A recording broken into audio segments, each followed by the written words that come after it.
as meninas da Jordélia e da Lucevânia, elas não estão assistindo aula, porque aconteceu aquela tragédia que o professor soube, né, de ontem que chelou, e aí uma das pessoas vítimas é próxima delas, então por isso que elas não estão em aula hoje. Tá certo. Super compreensível, viu? E o mesmo vale, professor, para a Missilene e para a Micaele. Uma das vítimas era parente delas. Pronto, Nossa, exatamente, eu já ia ressaltar. que pena, né? Lamentável.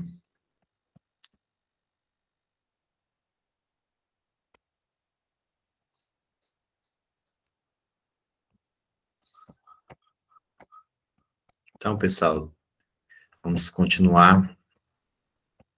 E aí a gente vai ter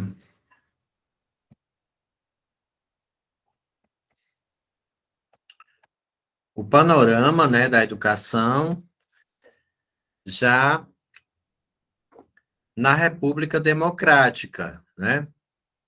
E aí a gente vai ter um panorama já diferente.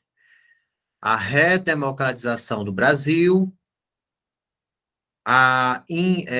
o surgimento da nova Constituição, a chamada Constituição Cidadã, que é a que está em vigência, né, até hoje, a nossa Constituição de 1988.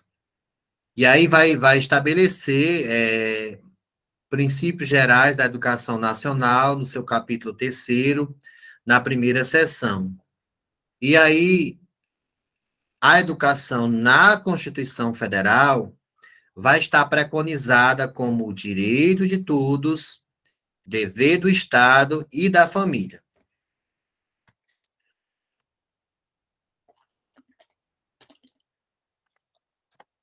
Então, a educação aqui não é só um direito, mas também um dever.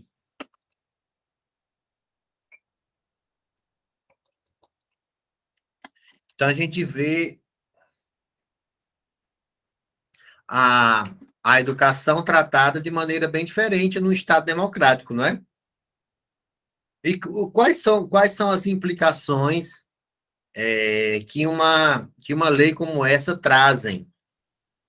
A primeira delas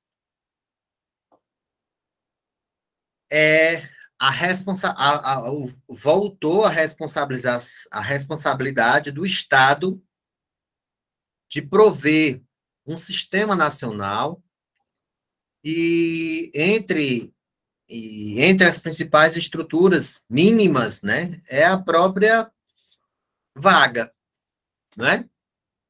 Se existe tantos sujeitos de direitos educacionais, deve haver X vagas nas escolas e universidades. Então, o assegurar do direito passa pela estrutura, primeiramente. Tendo a estrutura, também na própria lei vai estar também a questão da permanência. São três elementos: acesso, permanência e sucesso. Acesso, permanência e sucesso. Então, isso traz assim implicações assim enormes, né, para o Estado e para a família. É dever do Estado e da família. A família tem a responsabilidade de levar, quer dizer, eu, como pai e como mãe ou como responsável, não posso dizer assim, meu filho não vai estudar, vou deixar ele em casa. Eu posso? O que é que vocês acham? Sim ou não? Por que que eu não posso? E a minha liberdade?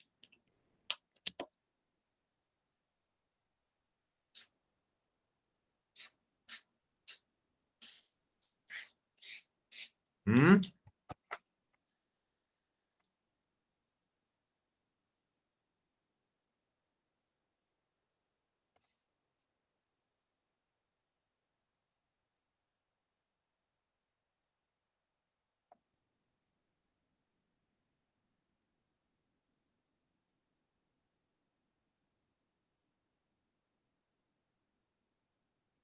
Eu não posso, né, porque... Deixa eu ver as participações aqui no chat, né?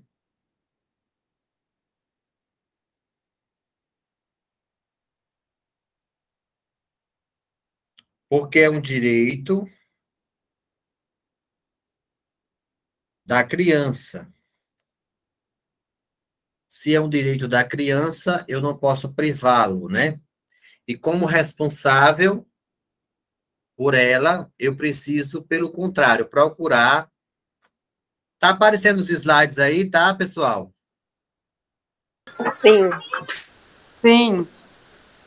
E aí, assim, Sim. com essa nova Constituição, né, com esse novo regime, nós vamos ter os princípios da educação nacional, né, baseados no liberalismo, na democracia e no respeito aos direitos humanos. Atribui, como eu disse para vocês, ao Estado a competência de ofertar a vaga, como também do atendimento ao estudante, de forma a garantir-lhe o acesso, frequência obrigatória no ensino fundamental. Determina também percentuais mínimos de aplicações de recursos em educação por parte da União, dos estados e dos municípios. Aqui nós vamos ter mais claramente de quem é responsável pelo quê, né? Tirando aí as confusões até então de quem deveria investir e de quanto, não é? Aí a gente tem a implementação da nova lei, que está em vigência, criou-se uma nova lei nacional, né, para a educação, a LDB que nós temos hoje. É importante, pessoal, a gente destacar que é uma nova lei, não é a única lei que a educação já teve, né? Como vocês já puderam perceber, nós tivemos a lei de 61, a lei de 71, né, a lei nacional de educação, e agora a gente tem essa nova lei, a lei 93, 94, de 1996, que reestruturou todo o sistema de ensino e incorporou avanços necessários aos desafios do novo cenário social, político e econômico do Brasil.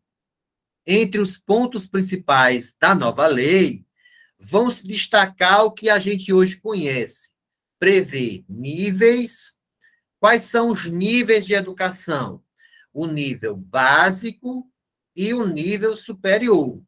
Nós só temos 2 níveis de educação. Quais são eles? O nível básico e o nível superior. O nível básico vai englobar a educação infantil, o ensino fundamental e o ensino médio. E aí nós vamos ter o ensino superior. Além dos níveis, gente, é importante o pedagogo saber a diferença, né? Existem níveis e existem as modalidades, né?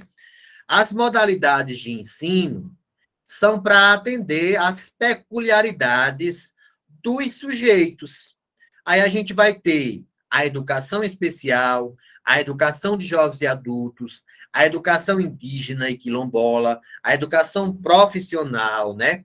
São modalidades de educação. Eu incluiria também aqui a educação à distância.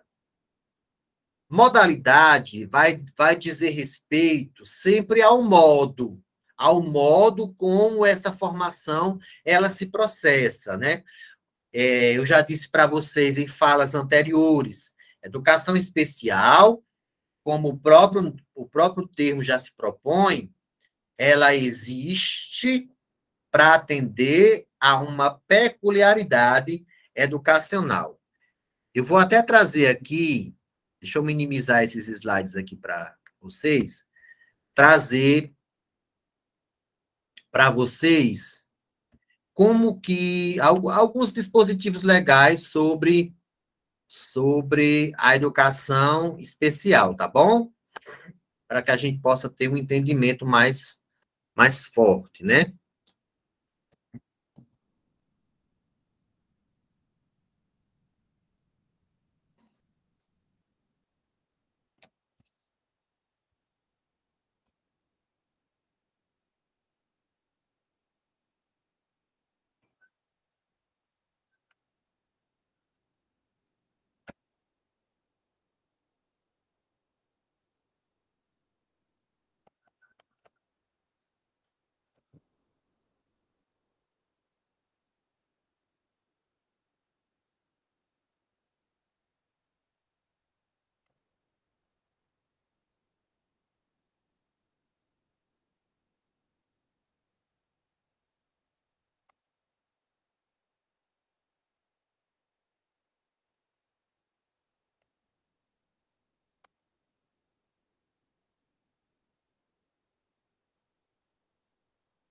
Estão vendo minha tela aí, sim ou não? Sim. Pronto. Vamos lá.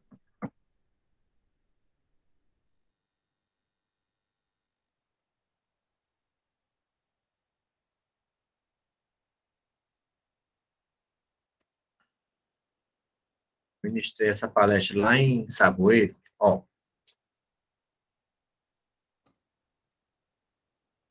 educação especial, né? Nós vamos ter na Constituição Federal de 1988, o dever do Estado com a educação será efetivado mediante a garantia de 3. Atendimento educacional especializado aos portadores de deficiência, preferencialmente na rede regular de ensino. Não estranhe o termo portador. A lei aqui é de 1988. Nós não usamos mais essa nomenclatura, né? Não existe pessoas portadoras de deficiência. Eu porto essa garrafa, eu deixo de portar essa garrafa, né? Assim? Deficiência é uma condição. Como condição, a pessoa é deficiente, ponto final. É isso? Agora, o que a gente pode destacar aqui é que a Constituição Federal de 1988 já vai tratar da educação especial. Lembre, gente, educação especial não é a mesma coisa que educação inclusiva. Educação especial é uma modalidade de educação preconizada na Constituição, na LDB. Olha aqui, artigo 58 da LDB. Entende-se por educação especial, para efeitos desta lei, a modalidade de educação escolar oferecida preferencialmente na rede regular de ensino para educadores, aliás, para educandos com deficiência, transtornos globais do desenvolvimento e altas habilidades ou superdotação. Isso aqui já é uma alteração da LDB, porque a LDB bebia da Constituição, e aí tinha o termo atrasado, portadores de deficiência. A gente vai ter uma redação atualizada pela Lei 12.796 de 2013, onde a gente vai ter toda essa atualização. Recapitulando, educação especial é uma modalidade. Para quê? Para atender pessoas que tenham deficiência, que tenham transtornos globais do desenvolvimento, como autismo, né, por exemplo, e também que tenha altas habilidades, ou seja, superdotada. São ações educativas, estruturas educativas para atender essa peculiaridade. Lembre-se, ela pode acontecer na rede preferencialmente. A palavra preferencialmente quer dizer prioritariamente deveria ser na escola regular, mas pode acontecer também nos lugares, como, por exemplo, a gente tem a APAE, né? Que não é uma rede regular, mas é uma modalidade de educação especial. Mais à frente, nós vamos ter a resolução do Conselho Nacional de Educação, em 2009, que institui diretrizes operacionais para o atendimento educacional especializado na educação básica, a chamada modalidade de educação especial. Então, essa resolução vai tratar, né, como a modalidade de educação especial será.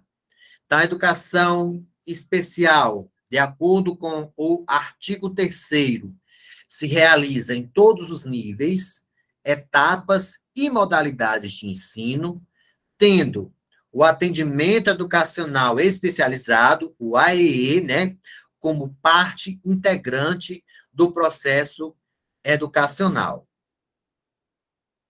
Então, no artigo 4º, vai dizer, para fins destas diretrizes, considera-se público-alvo do AEE. Aí vai dizer quais são os alunos que podem ir para o atendimento educacional especializado. Os alunos com deficiência, os alunos com transtornos globais do desenvolvimento, então, aqueles que apresentam, né, um quadro de alterações no desenvolvimento psicomotor, neuropsicomotor, comprometendo nas relações sociais, na comunicação, ou qualquer outras estereotipias motoras, né? Inclui-se nessa definição alunos com autismo clássico, síndrome do Asperger, síndrome de Rett, transtorno de desintegrativo da infância, entre outros. Alunos com altas habilidades também entra aqui para o atendimento educacional especializado, ou alunos que tenham superdotação.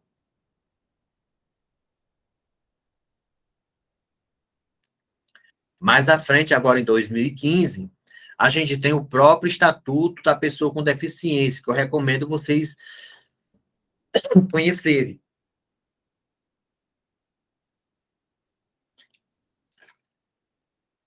A Lei 13.146, de 6 de julho de 2015. Em 2020, nós tivemos a Política Nacional de Educação Especial, que deveria ser, né, assim ela é caracterizada como equitativa, inclusiva e com aprendizado por todo o longo da vida, por meio do decreto número 10.502, de 30 de setembro de 2020, tá bom? E aí, só mostrando para vocês, diferentemente da modalidade da educação especial, a educação inclusiva, que complementa a educação especial e complementa todas as formas de educar, a educação especial sempre, melhor, a educação inclusiva, né, é sempre uma proposta de educação para um país. Reconhece que todas as pessoas são diferentes e todas elas precisam aprender, tá bom? Voltemos para os nossos slides anteriores.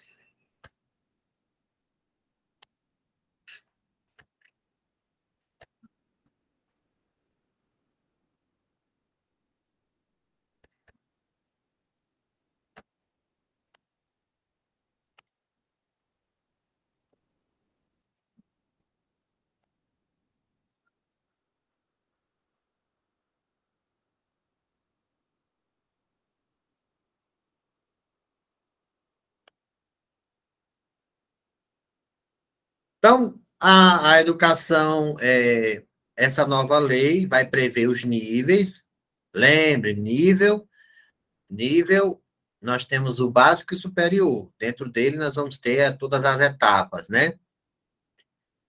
E modalidades são essas formas de educação para o atendimento da complexidade que é a humanidade. Aí a gente vai ter a educação especial, a educação de jovens e adultos, a educação indígena, a quilombola, a educação à distância, a educação profissional, entre outras. Vamos sobre incumbências. Incube competências da União, né? A nova lei da educação vai trazer as incumbências à União, aos estados, aos municípios.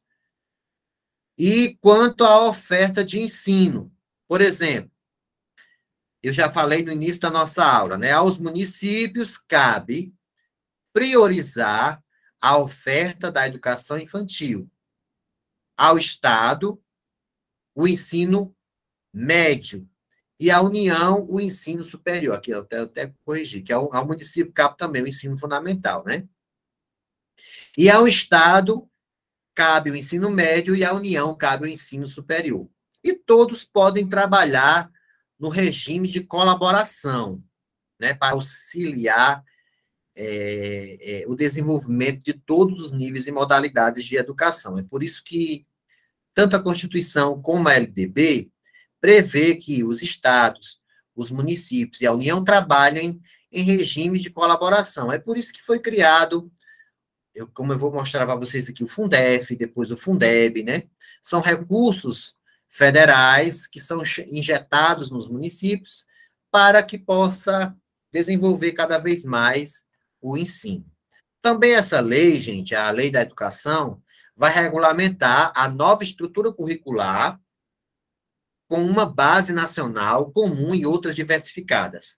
Foi a LDB que trouxe a BNCC, Base Nacional Comum Curricular, regulamentando uma estrutura curricular para todo o país, trazendo duas vertentes ali, né, basicamente.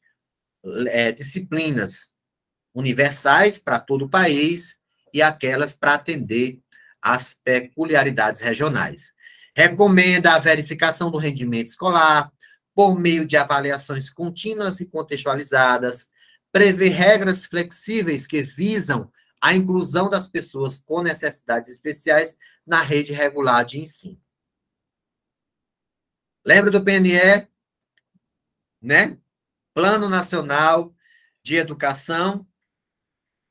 O PNE é apontado por Saviani, que é um autor muito conhecido da educação, como instrumento por excelência da execução da política nacional que o país adota. Então, toda a política nacional de educação, né, é preconizada no PNE, porque o PNE, diferentemente da LDB, diferentemente da Constituição, ele é um documento referencial, como é um plano tem tempo de ser executado, um plano tem sujeitos que se incumbem daquelas responsabilidades, um plano tem estratégias para que metas estabelecidas possam ser alcançadas, então é uma coisa mais sistematizada, né? É um instrumento que alcança, né, e que existe, né, para que o processo realmente ganhe materialidade e as coisas possam funcionar. Veja, a Constituição de 34 já criou, né, um Conselho Nacional de Educação e deixou a cargo deste a elaboração do PNE. Qual é a diferença, gente, de um plano de educação ser criado por um conselho, diferentemente de um plano ser criado pelo legislador? O legislador é uma pessoa que, num gabinete, que cria uma lei. O legislador, dentro do âmbito municipal, quem cria a lei é o vereador. No âmbito estadual, quem cria a lei é o deputado estadual. No âmbito federal, nós temos os deputados federais e os senadores. Lá, naquele arcabouço, né, político, nós temos o Senado Federal e nós temos a Câmara Federal, né? E eles juntos vão compor o...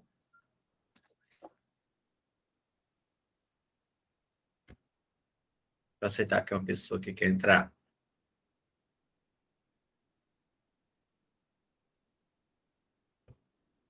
O Congresso Nacional, né?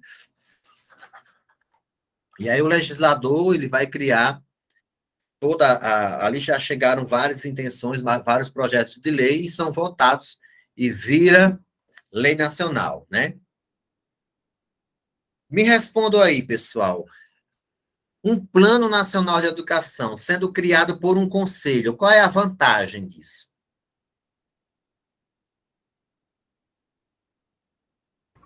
O conselho ele vai conhecer a realidade da sala de aula, né, professor? Vai conhecer as problemáticas, as potencialidades, com muito mais exatidão do que o legislativo. Exatamente. O foco é conhecer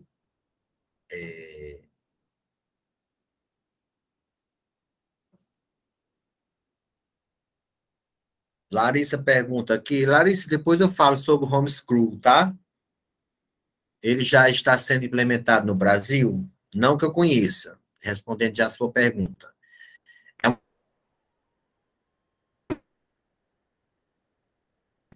Já implementado também em alguns países da Europa, mas no Brasil, eu acredito que esse debate ele ganha um declínio na atualidade, porque quem está na frente política, né, do país é alguém que não concorda com essa frente, né? Então, eu acho que isso vai ganhar pouca visibilidade atualmente.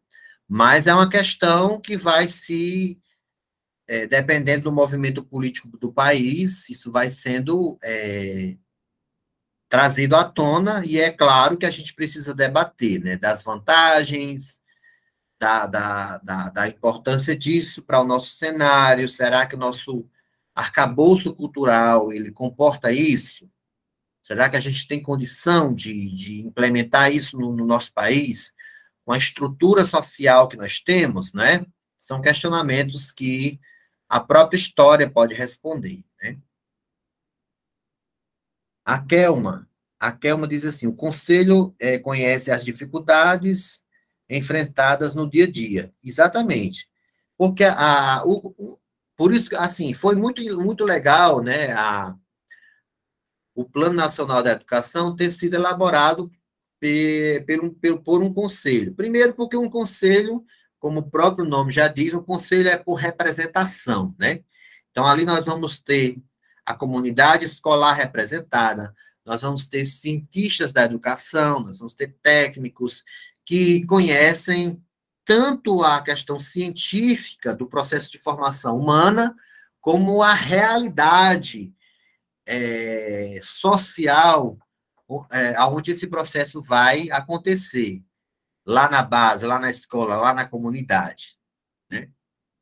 Então, a Constituição de 34 cria um Conselho Nacional de Educação e deixou a cargo deste a criação do plano, que não chegou a ser concretizado por causa do golpe militar de 37, mas pretendia alinhar o ensino a uma nacionalidade científica como fator de modernização desse setor. A Constituição de 37 também faz referência ao PNE, de forma que o Plano Nacional de Educação seria uma espécie de código da educação nacional que regeria a organização e o funcionamento das escolas, tendo duração de 10 anos, prazo depois do qual ele passaria por uma revisão, como aconteceu, né? E aí, gente, a gente vai ter, de 64 a 85, a ditadura militar reduziu o PNE a um instrumento de distribuição de recursos, e todas as ações do Estado na área educacional passavam pelas mãos dos tecnocratas, né, para estarem alinhados aos planos nacionais de desenvolvimento. Mas a LDB de 96 prevê a elaboração de um novo plano com duração de 10 anos, e este foi, inclusive, aprovado em 2001, instituído pela Lei 10.172, que, entre os seus princípios, estabelece o acompanhamento, né, de perto do Poder Legislativo e da sociedade civil organizada durante a sua vigência. Como a gente já viveu esse plano, né, foi de 2001 até chegar à elaboração e à discussão do novo plano, né? Passou até mais de 10 anos, que, inclusive, o outro plano, que é o que está em vigência, foi finalizado em 2014, né? 2014-2024. Estados e municípios devem propor seus planos, e é o que acontece, tanto o município prepara o seu plano, como também o Estado propõe o seu plano.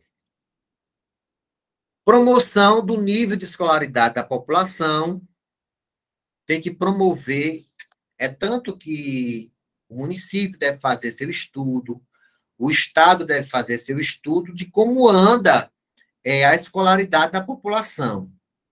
Né? Usa dados do censo, por exemplo, para saber, quantas pessoas têm nível médio, quantas pessoas têm nível fundamental, em qual idade, em qual faixa etária, é mulher, é homem, mora na periferia, mora no interior, mora na capital. Esses dados, né, para vocês entenderem como o Estado se movimenta para as políticas públicas, ele olha para esses dados, tá certo?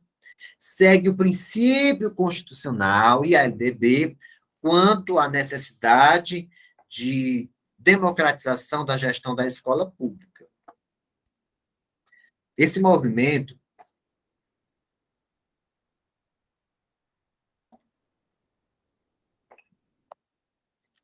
deixa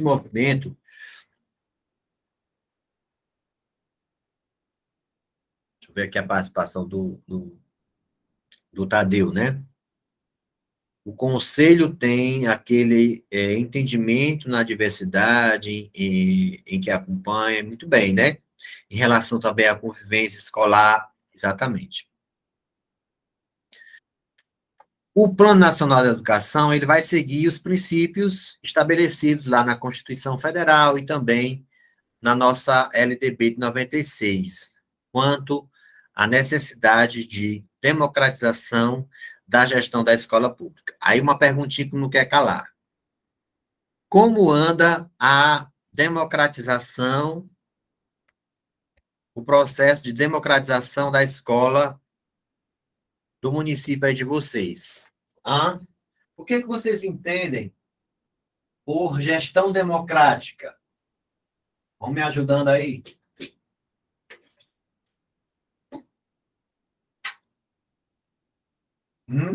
Alguém pode falar pelo chat ou usando o microfone?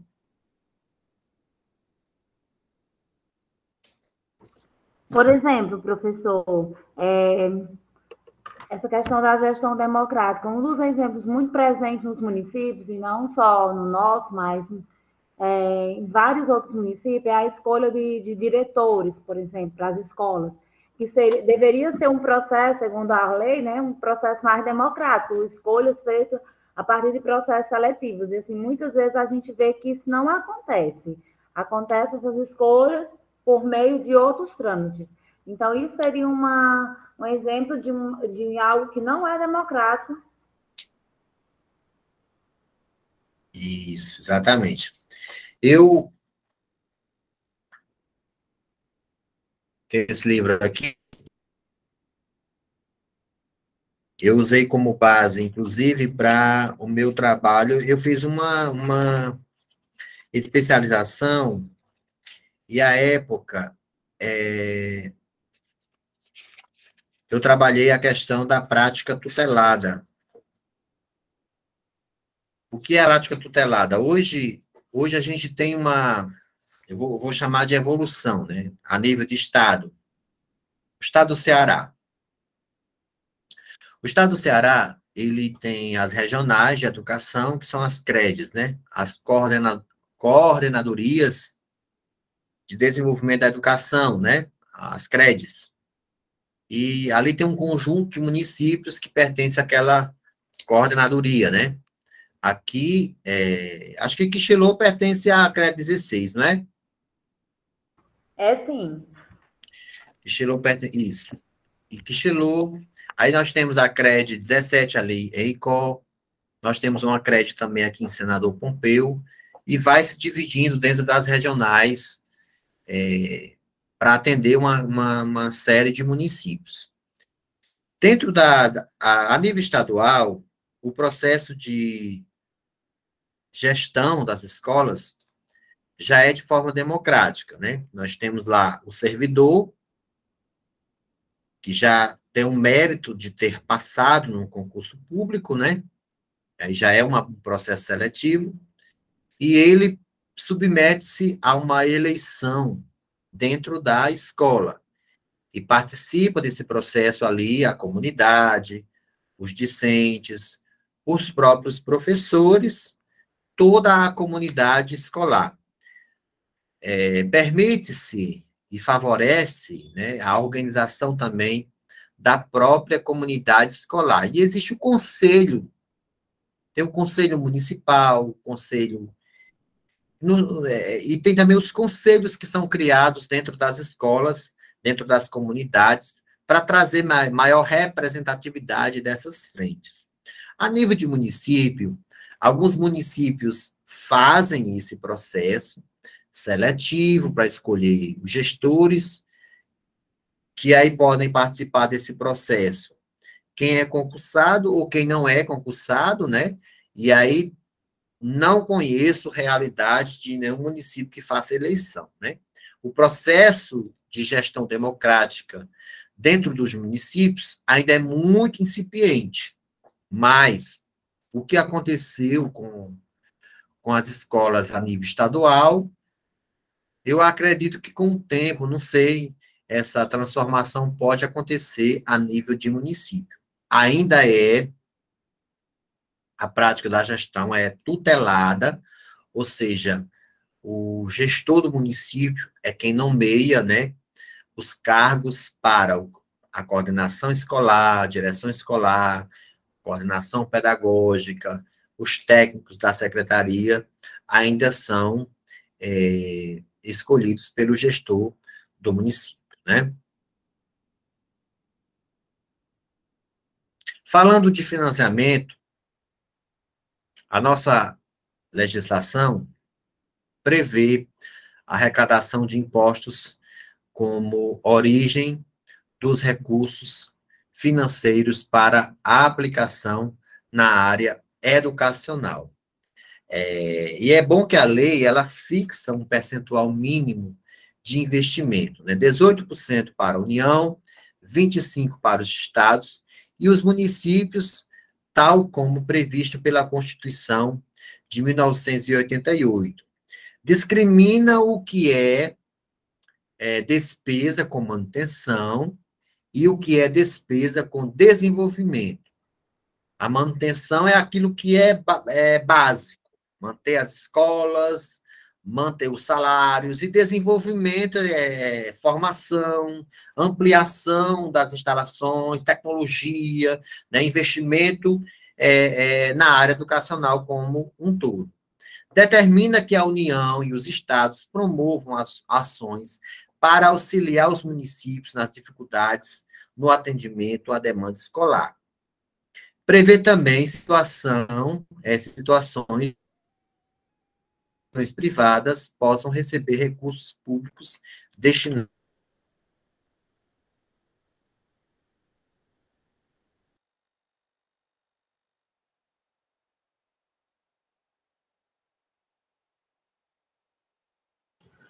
Travou aqui para mim. Travou para todo mundo ou só para mim?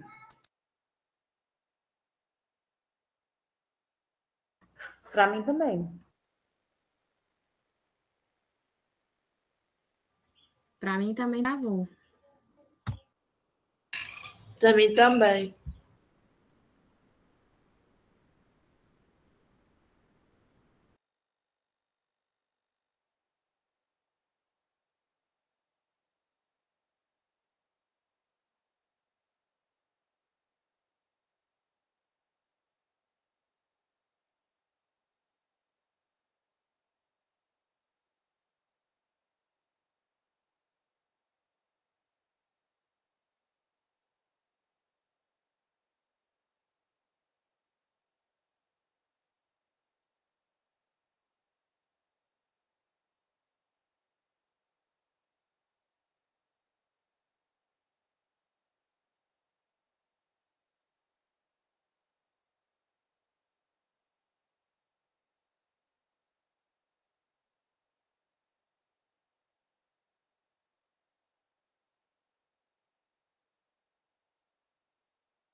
O professor parece que saiu da sala.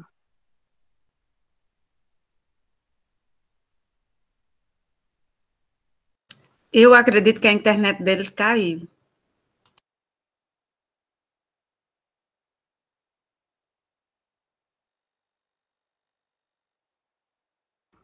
Como está com esse problema de internet, a gente bem que poderia pedir a ele, quando voltasse, para ele passar a atividade e a gente devolver no decorrer da semana, não sei, porque continuar a aula desse jeito à tarde é muito complicado.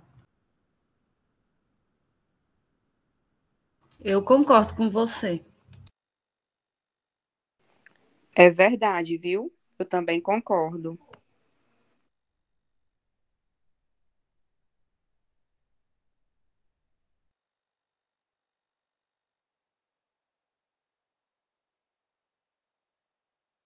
Vamos ver se ele volta, para a gente pedir para ele passar o conteúdo, a gente estuda, realiza o trabalho, porque é bem mais produtivo, e assim a gente vai realizar nossas outras atividades, não vai ficar, nem tem aula e nem a gente vai fazer também outras coisas que a gente com certeza tem para fazer. Nem tem Aí, aula, nem tem pessoal. almoço, né, não? Oi?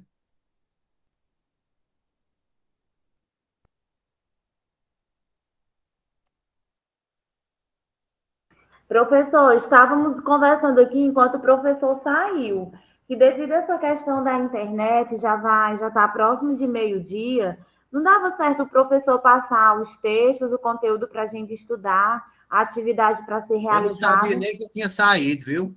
E eu tinha saído, Vale, é? pois saiu, passou um tempão, todo mundo estava sem ter Foi. acesso. No vácuo. O senhor falou sozinho. Pois é, olha só que massa, né? Mas assim, vocês viram a última parte que eu falei da LDB, sim ou não? Não. Não, né? Que chique. E eu não fui avisado, eu não olhei, eu olhei o chat, só que tinha travado, mas não achei que tinha sido tão sério o negócio, né? Parou na parte que o professor estava falando da questão do processo democrático, de como deve acontecer e tudo mais. Estava até ali aquela questão. Pronto, entendi. Beleza, não, eu vou passar os slides para vocês e a atividade para tarde. O que a gente, só assim falando de forma geral,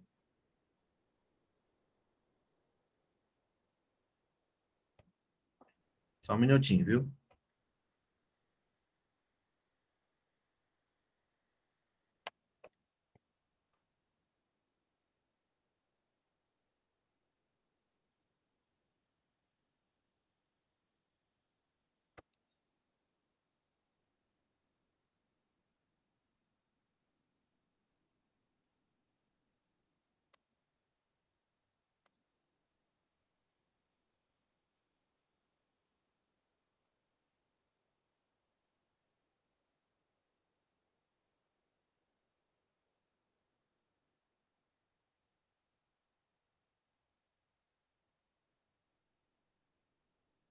De uma forma geral, para a gente encerrar aqui, tá bom? Para também não ficar essa parte comprometida, né?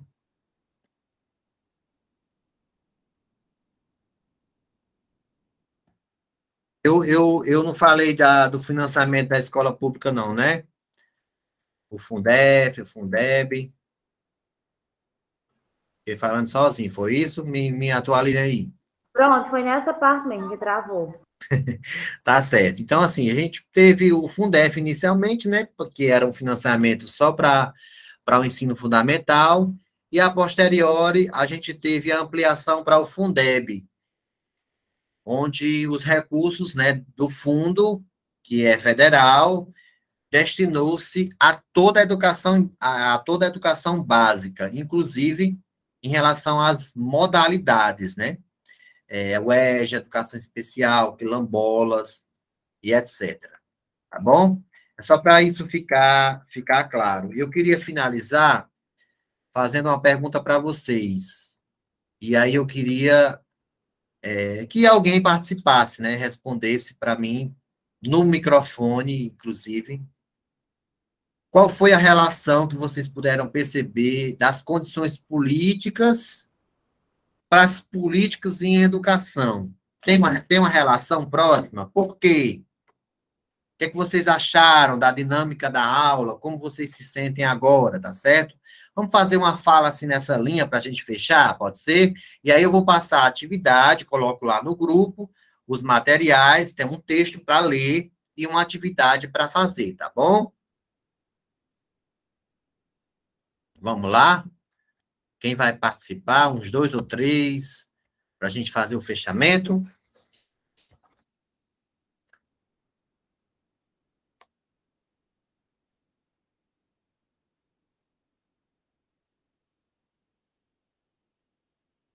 O professor quer que a gente faça uma relação de políticas públicas com políticas de governo, seria assim? Exatamente. Qual foi a relação durante a aula? Vocês perceberam desde lá do Império, né, até os nossos tempos, há uma relação. E qual é essa relação? Positiva, negativa? Como que é?